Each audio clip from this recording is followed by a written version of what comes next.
Bonjour à tous et à toutes. Vous vous souvenez peut-être de la première vidéo, Démographie, l'impasse évolutive. Si vous ne l'avez pas regardée, je ne saurais trop vous conseiller de le faire avant de visionner celle-ci. En effet, elle brosse une vue d'ensemble de notre démarche et de notre philosophie et constitue donc une bonne introduction. Nous voici au début d'une nouvelle vidéo, Démographie, comment évolue-t-elle ?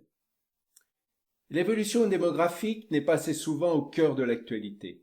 Et lorsqu'un journaliste ose affronter le tabou, le chroniqueur invité et bien choisi nous met toujours en garde contre une chute de la natalité. Est-ce raisonnable au moment où la planète montre chaque mois un peu plus son incapacité à supporter notre empreinte écologique collective grandissante, c'est-à-dire la multiplication de nos consommations individuelles moyennes par le nombre d'humains sur Terre. Le nombre d'humains, c'est-à-dire notre population, qui s'accroît sans cesse. Nous le savons tous, un jour ou l'autre, la population humaine devra refluer pour rétablir les grands équilibres écologiques. Alors nous devons nous poser quelques questions. Comment anticiper l'évolution de la population nationale ou mondiale ? Comment prévoir l'effet d'un changement de politique démographique ? Combien de temps s'écoule entre le début de la mise en œuvre d'une politique démographique novatrice et ses premiers effets sur la population d'un pays ou de la Terre ? J'ai choisi de répondre à ces questions en traitant le sujet de la prévision démographique une bonne fois pour toutes sur ma chaîne. Plusieurs motivations. La première est pratique. Il serait trop fastidieux et frustrant de montrer la mécanique démographique à chaque vidéo par petites touches incomplètes. La seconde est éthique. Vous avez le droit de connaître ces mécanismes détaillés en dehors des explications orientées et partiales des tenants des politiques natalistes et plus encore des obscurantistes de tout poil. Dans de nombreuses vidéos, je vais vous présenter des résultats liés à la démographie sans préciser les méthodes mises en œuvre pour les obtenir. Je vous dois donc ce travail d'explication afin que vous puissiez connaître les fondements de mes calculs, afin de vous faire votre propre idée sur leur validité. Cette nouvelle présentation a donc pour but d'expliquer de façon assez précise et rigoureuse les modes de calcul que j'utilise pour anticiper l'évolution des pyramides des âges et donc des populations. Ainsi, cette vidéo, ou plutôt ces 3 vidéos, s'adresse à tous ceux intéressés par notre avenir démographique, et donc économique et écologique, mais aussi aux curieux, et même aux sceptiques, le doute scientifique étant toujours légitime. Aujourd'hui, nous allons être un peu plus techniques, mais rassurez-vous. Tout s'explique par des additions et des multiplications, et un exemple très simple et illustré. Ne vous laissez pas rebuter par quelques équations. Attendez la suite et les conclusions. Vous noterez que volontairement, je fais apparaître le texte à l'écran. Ainsi, vous pourrez éventuellement stopper la vidéo et relire tranquillement des parties d'exposé un peu plus obscures pour vous. La partie 1 est essentiellement consacrée aux principes généraux et à un exemple simple d'évolution de la population, celui des mésanges. La partie 2 est consacrée aux applications concrètes des principes à la population humaine. Nous retrouverons différentes formes de la pyramide des âges, les effets de l'inertie démographique, à travers les résultats de notre programme et en fonction des hypothèses de départ dûment explicitées. Les passionnés, les étudiants et ceux qui voudraient réaliser leur propre modélisation trouveront dans la partie 3 des développements mathématiques, des formalismes, des éléments de programmation, ainsi que de nombreuses définitions et précisions. Pour être précis et rigoureux, le calcul démographique doit être réalisé en partant de la pyramide des âges initiale, puis en calculant son évolution, pas à pas, année après année, c'est-à-dire par une méthode dite itérative. Nous ne pouvons nous contenter de suivre des variables trop grossières, comme des taux de natalité ou de mortalité moyens. Bien sûr, nous aurons besoin de quelques hypothèses, mais celles-ci seront toujours claires et explicites, et nous verrons comment les choisir de façon raisonnable. En démographie, au début et à la fin de toute chose, il y a la pyramide des âges. La pyramide des âges, tout le monde connaît plus ou moins. Mais pour être certain de parler tous le même langage, je vais rappeler certains points et préciser les termes, les conventions que j'utiliserai et je vais justifier mes choix. Mais au fait, pourquoi parler de pyramide des âges? Est-ce toujours un vocable incontestable en cette année 2021? Le choix même de cette image, de ce terme, est-il innocent? Ou induit-il chez nous des idées fausses et rétrogrades? Une pyramide pour représenter la distribution des populations par tranche d'âge? Pourquoi pas? Mais quelle pyramide choisir? Des pyramides, il en existe de différentes formes. Des pyramides bien lisses, comme certaines à Gizeh, des pyramides avec de très nombreuses marches, comme celle de Khéops, dont le parement lisse a disparu, des pyramides à nombre de marches plus faibles, comme à Chichén Itzá. Finalement, nous utiliserons tantôt celle de Khéops, plutôt pour représenter la population humaine, tantôt celle de Chichén Itzá, plus facile au départ pour comprendre la mécanique démographique. Mais pourquoi ces pyramides magnifiques ont-elles inspiré les démographes pour représenter la distribution des populations par tranche d'âge? Évidente, direz-vous, elles ressemblent aux distributions de nos populations. Effectivement, certaines pyramides des âges ressemblent à une vraie pyramide. Tout en bas, les fondements représentent la tranche d'âge des nouveau-nés et de la toute petite enfance. Pour les natalistes et certains démographes, il va de soi que cette tranche d'âge doit être la plus peuplée. Puis vient la tranche de l'enfance, de l'adolescence, de l'âge adulte, de la maturité et enfin de la vieillesse. Évidemment, vous le savez, la pyramide est divisée en deux, les hommes à gauche, les femmes à droite. Mais pourquoi les hommes à gauche? Aucune importance et d'ailleurs nous changerons cette tradition dans un instant. Plus sérieux, pourquoi cette distinction entre hommes et femmes? La distinction est nécessaire pour tenir compte du rôle biologique différent des deux sexes. Évidemment, seules les femmes sont capables de donner naissance et elles tiennent donc une place particulière à ce titre. Mais ce n'est pas parce que les démographes établissent l'évolution de la population à partir du nombre d'enfants par femme que la responsabilité de la reproduction concerne uniquement les femmes. Au contraire, elle est identique pour les deux genres.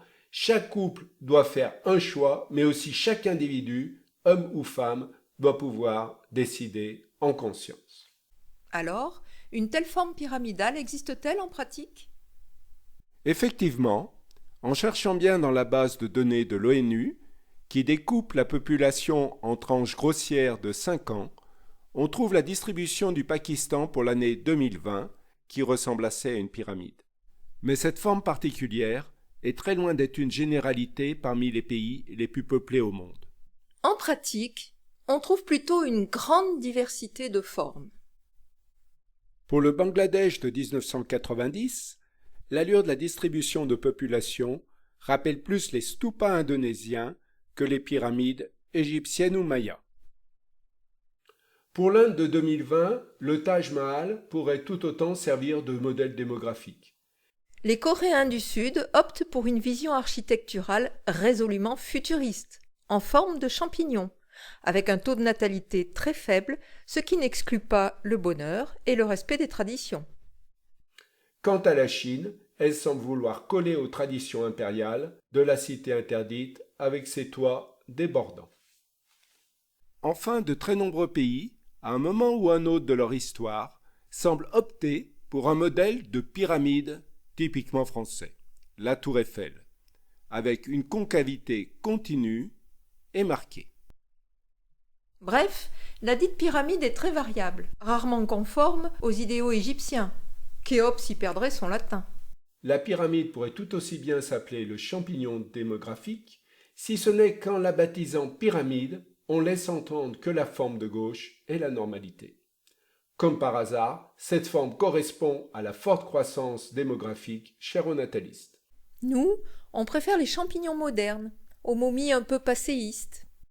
Bon, admettons encore un moment que la pyramide soit une bonne représentation. Les Égyptiens faisaient plus de marches à leur pyramide que les Mayas. Ils n'avaient pas tort si on veut faire une évaluation précise de l'évolution des populations humaines dont les individus les plus âgés peuvent vivre plus de 100 ans. Nous ne pouvons nous contenter de tranches d'âge très larges, le mieux est finalement de représenter la pyramide avec des tranches d'âge d'1 an. Nous voici donc à nouveau avec notre séparation hommes-femmes, mais comme j'ai l'esprit de contradiction, ici les femmes sont à gauche, les hommes à droite. Nous appellerons parfois la population de ces tranches de 1 an des cohortes. Par exemple ici, la cohorte des hommes de 51 ans. Pour lire le graphe, les flèches suffisent. Nous notons par exemple 60 000 hommes de 28 ans et 40 000 femmes de 55 ans. Nous notons une belle symétrie apparente de la pyramide entre hommes et femmes autour de l'axe central. En effet, pour l'espèce humaine, le sexe ratio est proche de 1 ou, si vous préférez, de 50-50. Néanmoins, il existe un léger excédent d'hommes à la naissance, représenté par la zone grisée en bas, et un léger excédent de femmes chez les personnes âgées. Mais globalement, nous pouvons raisonner avec un sexe ratio constant de 50-50 sans risque de grosses erreurs et dès lors mener les calculs à partir de la seule population féminine. Nous allons réduire un peu la taille de notre pyramide pour la suite de l'exposé. Puisque nous pouvons raisonner sur une demi-pyramide, celle des femmes, nous allons basculer celle-ci de 90 degrés pour faire apparaître les âges en abscisse et les populations en ordonnée. Par abus de langage, j'appellerai parfois la demi-pyramide basculée pyramide pour faire plus court. Comment évolue la pyramide des âges au cours des années? La pyramide des âges de l'année initiale étant connue, à quoi ressemblera-t-elle 1 an, 2 ans, 20 ans plus tard? Pour répondre à cette question, nous allons calculer la pyramide des âges de l'année 2, connaissant celle de l'année 1. Puis, par itération successive, connaissant maintenant l'année 2, nous calculerons l'année 3 et ainsi de suite. Le schéma se passe de commentaires, notez cependant l'évolution progressive de la pyramide pour les plus jeunes âges.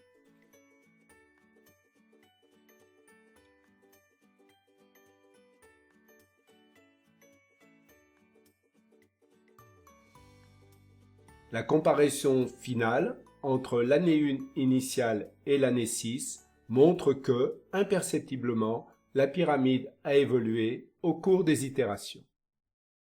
Bon, on a compris le principe, mais que se cache-t-il sous le calcul? En fait, le calcul élémentaire est en soi très simple, mais il faut le répéter souvent. Autant d'itérations que d'années que nous souhaitons investiguer pour se projeter dans l'avenir. Mais ce n'est pas la question. Cela on a compris, on veut savoir en quoi consiste le calcul élémentaire pour chaque itération. Bon, vous l'aurez voulu. Et voici donc le calcul élémentaire pour passer de l'année 1 à l'année 2. En résumé, il va falloir recalculer la population de chacune des tranches d'âge. D'une part, il va falloir calculer le nombre de nouveau-nés durant l'année 1, qui peupleront la tranche d'âge 0 à 1 an de l'année 2. D'autre part, pour chaque tranche d'âge de l'année 2, il va falloir retirer le nombre de femmes décédées dans l'année, nombre qui varie bien sûr suivant l'âge de la cohorte. Pour décrire correctement les populations humaines, nous avons vu qu'il faut découper la population en autant de tranches d'âge, de cohortes, que d'années de vie potentielles, disons 100 ans d'espérance de vie pour les plus résistants d'entre nous, plus aujourd'hui pour de nombreux pays. Bref, les pyramides des âges, pour autant que ce soit des pyramides, ressemblent plus à Khéops qu'à Chichén Itzá. Mais réaliser le calcul directement sur 100 tranches d'âge serait fastidieux et je pense que je vous perdrai rapidement. Aussi, pour faciliter le calcul et sa compréhension, nous allons illustrer la façon de le réaliser avec la population d'une espèce dont l'espérance de vie est bien inférieure à la nôtre. La pyramide sera alors mieux symbolisée par Chichén Itzá, donc avec moins de marge. Et ce sont donc les mésanges charbonnières qui vont nous permettre d'illustrer ce premier calcul.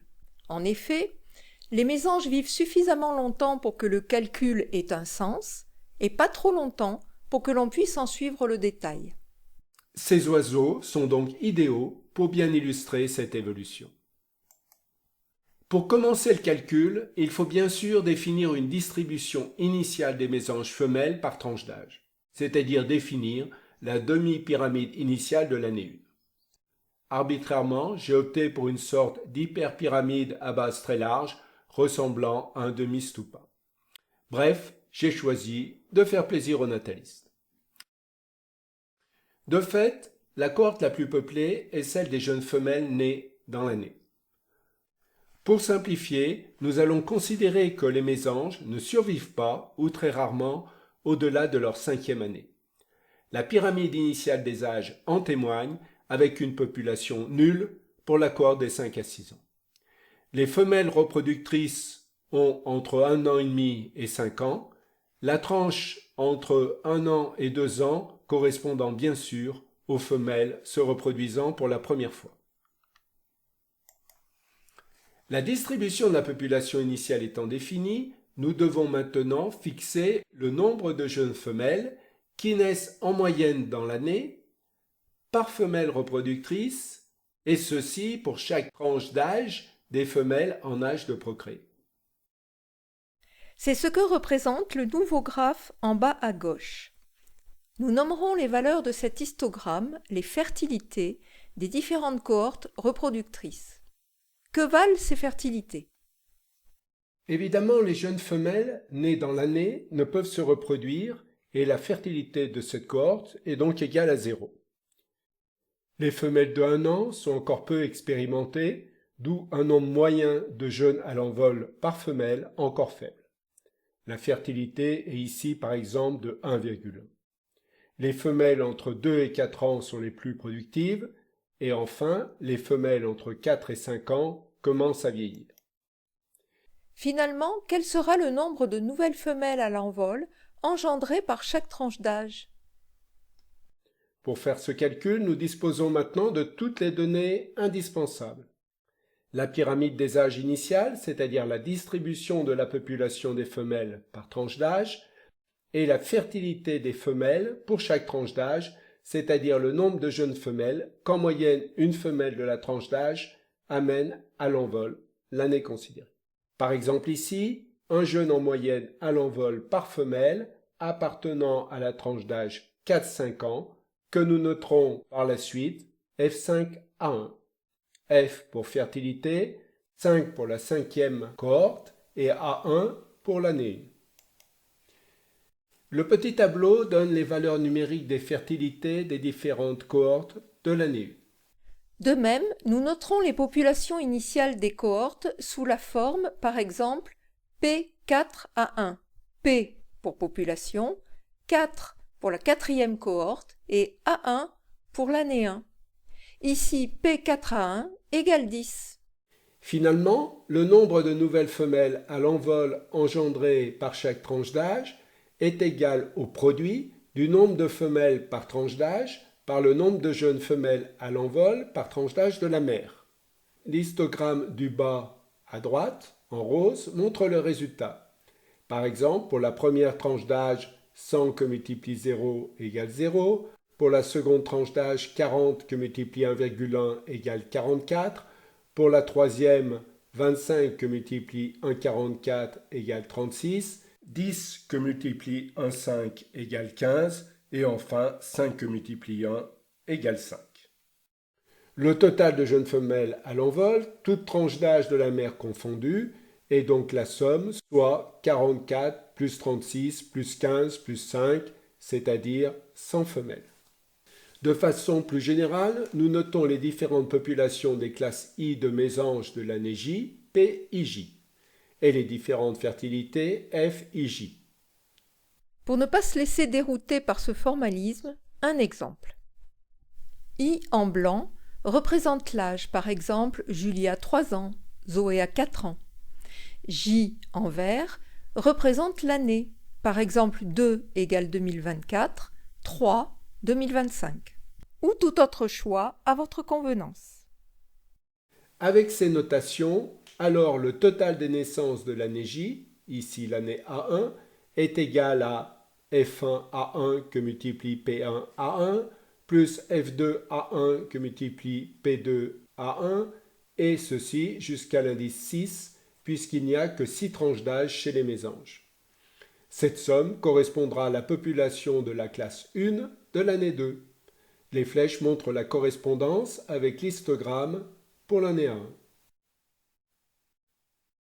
Mais alors, pourquoi ce charabia d'équations et de formalisme mathématique, alors que nous avons su calculer facilement pour les mésanges la population de la classe d'âge 1 de l'année 2?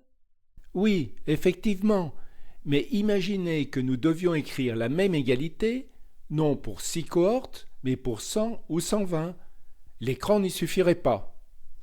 Et encore, ceci ne nous permet que de calculer le nombre de naissances l'année 2 connaissant l'année 1. Il faut faire l'opération autant de fois que d'années d'anticipation désirées.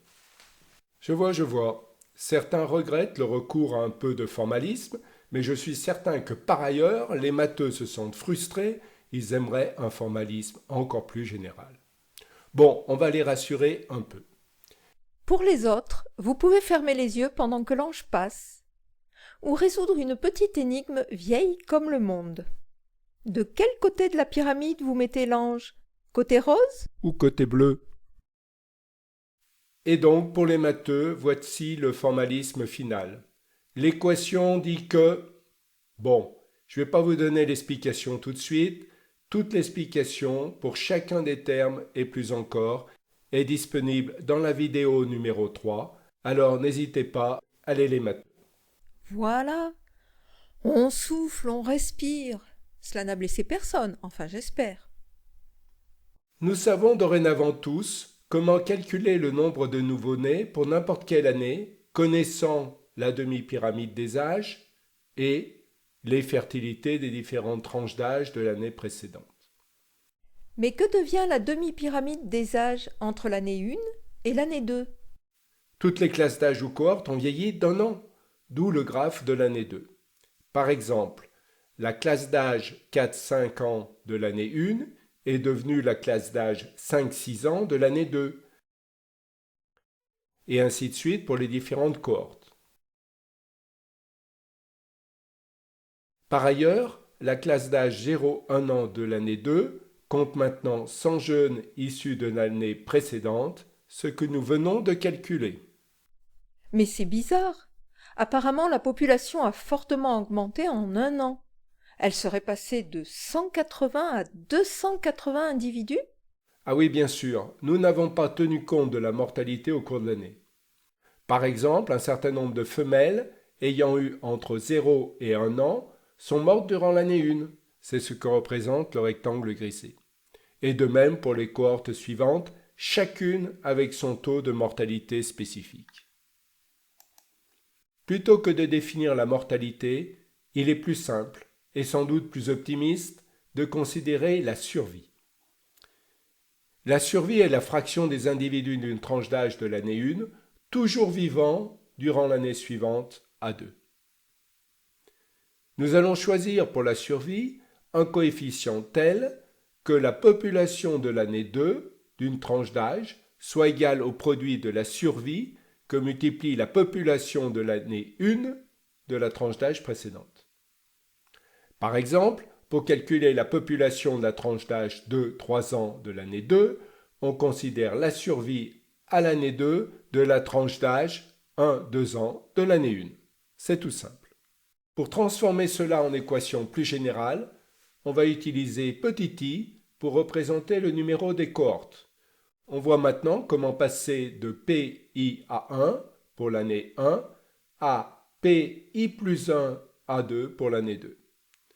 Si nous choisissons les survies avec les valeurs telles que montrées dans le tableau, nous obtenons la population de l'année 2 avec par exemple 25 individus pour la cohorte 3 de l'année 2.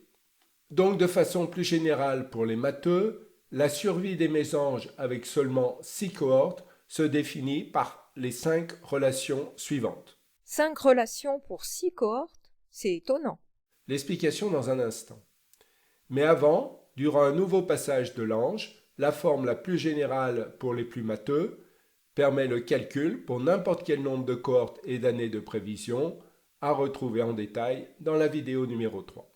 Alors, 5 équations pour 6 cohortes de mésanges à définir?